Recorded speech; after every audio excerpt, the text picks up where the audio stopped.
They hold the world record for helicopter speed flight, 248 miles an hour, which is 400 kilometers an hour. It's a record they've held for many years now and doesn't look like it's going to be broken anytime soon. This is a new manoeuvre this year. It's the flat figure of 8 manoeuvres. Playing around like they're on a racetrack. With the winds coming onto the crowd today, it's quite hard for the guys to make sure that they cross at exactly the right point. They're just using some of the skills that the Royal Navy's given them over the past 12 to 15 years that these guys have been flying.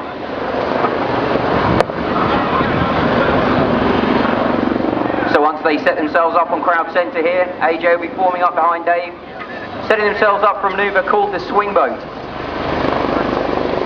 This manoeuvre is a great favourite with our very good friends, the Red Arrows, as it's something they just can't seem to be able to master, flying backwards in close formation at 60 miles an hour.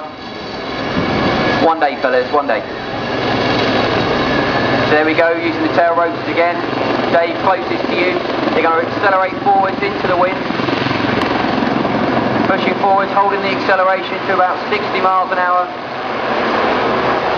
Giving you a good look at these guys. Give them a wave as they come along the beach. They'll be looking out at you, enjoying the sight today. And now you can see they're pulling back on the cyclic, just allowing the aircraft to climb slightly.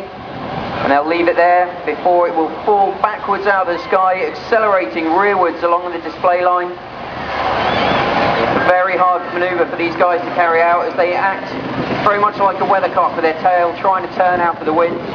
So a great amount of control is required.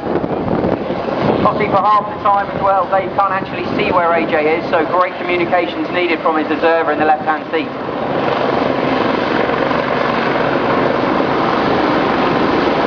As said, today in the left-hand seat of Dave's plane is Lieutenant Andy Collins.